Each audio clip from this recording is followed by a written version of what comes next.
सोचिए आपके पास एक टाइम मशीन होती, आप एक बटन दबाते और सीधा 2500 साल पहले चले जाते, एक एंशिएंट मार्केट प्लेस में जहाँ लोग अलग अलग भाषाएं बोल रहे हैं, कपड़े अलग पहने हुए हैं और वहाँ एक फॉरेनर यात्रा कर रहा है। वो फॉरेन ट्रैवलर लोगों से पूछता है कि इस जगह का नाम क्या है।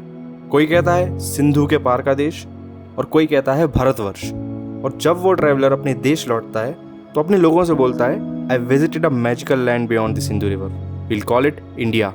और उसी वक्त तुम्हारी टाइम मशीन तुम्हें आज के समय में वापस ले आती है जहां लोग कहते हैं India, that is Bharat. Hello and welcome to study Vistara. In this video we'll explore how our country got two beautiful names, India and Bharat. हम ये देखेंगे कि कैसे यहाँ के लोगों ने और बाहर से आए फॉरेनर्स ने इस देश को अलग अलग नाम दिए।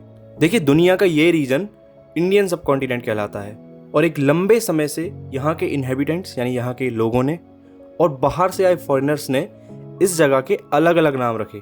सबसे पहले हम जानेंगे हाउ इंडियंस नेम्ड इंडिया। देखिए, इंडिया का सबसे एंशिएंट टेक्स्ट है ऋग्वेदा, जो कि कई हजारों साल पुराना है। और ऋग्वेद में हमें इंडियन सब कॉन्टिनेंट के नॉर्थ वेस्ट रीजन का नेम सप्त सेंधव मिलता है, जिसका मतलब लैंड ऑफ 7 रिवर्स होता है। यहाँ पर जो वर्ड है सेंधव, ये सिंधु नदी से ड्राइव हुआ है। और इसी तरह आगे चलते हुए लिटरेचर में भी हमें इंडिया के कई अलग अलग नाम देखने को मिलते हैं, जैसे कि Mahabharata. It is one of the most famous text in India और इसमें हमें इंडिया के कई पार्ट्स के नाम देखने को मिलते हैं, जैसे कि काश्मीरा, जो कि आज का कश्मीर है। ऐसे ही कुरुक्षेत्र, जो कि आज के हरियाणा के आसपास का इलाका है। वंगा, जो कि बंगाल है आज का।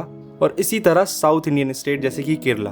देखिए, ये तो बात थी पार्ट्स की, लेकिन हमें महाभारत में पूरे इंडियन सब कॉन्टिनेंट का नाम जम्बू द्वीप और भारतवर्ष देखने को मिलता है। देखिए, भारतवर्ष का मतलब है कंट्री ऑफ द भारतास और भारत का यहाँ पे अर्थ है द ग्रुप ऑफ वैदिक पीपल। इसी तरह आगे चलते हुए हमें कई राजाओं का नाम भी भारत देखने को मिलता है।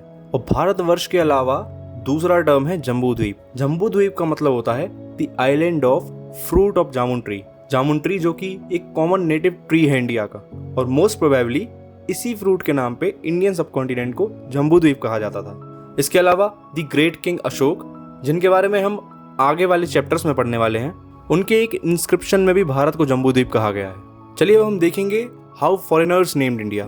First foreigners to mention India were the Persians, जो कि आज के ईरान के आसपास के लोग थे। देखिए, 6th सेंचुरी BCE के आसपास पर्शियन एम्परर ने इंडिया के नॉर्थ वेस्ट रीजन पे मिलिट्री कैंपेन स्टार्ट किए, जिससे उन्होंने सिंधु रिवर के आसपास वाले एरियाज पे कंट्रोल पाना स्टार्ट किया। ये सिंधु रिवर वही है जिसे आज हम इंडस रिवर के नाम से भी जानते हैं। और इसी तरह पर्शियंस ने सा को हा प्रोनाउंस करने के कारण सिंधु को हिंदू कहा।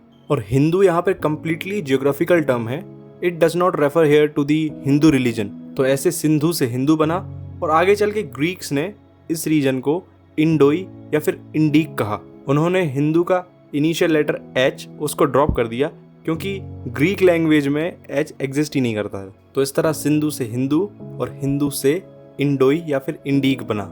इसी तरह एंशिएंट चाइनीज का भी इंडिया से इंटरेक्शन हुआ और कई चाइनीज टेक्स्ट में इंडिया को यिंटू या फिर यिंदू कहा गया। ये भी सिंधु से ही ड्राइव किया गया है। इसके अलावा एक और चाइनीज वर्ड है तियानजू, ये भी सिंधु से ही ड्राइव किया गया है, लेकिन इसका मतलब होता है दी हेवनली मास्टर, जो कि बताता है कि कैसे एंशिएंट चाइनीज हमारे इंडिया, जो कि लैंड ऑफ गौतम बुद्धा है, उसकी रिस्पेक्ट किया करते थे।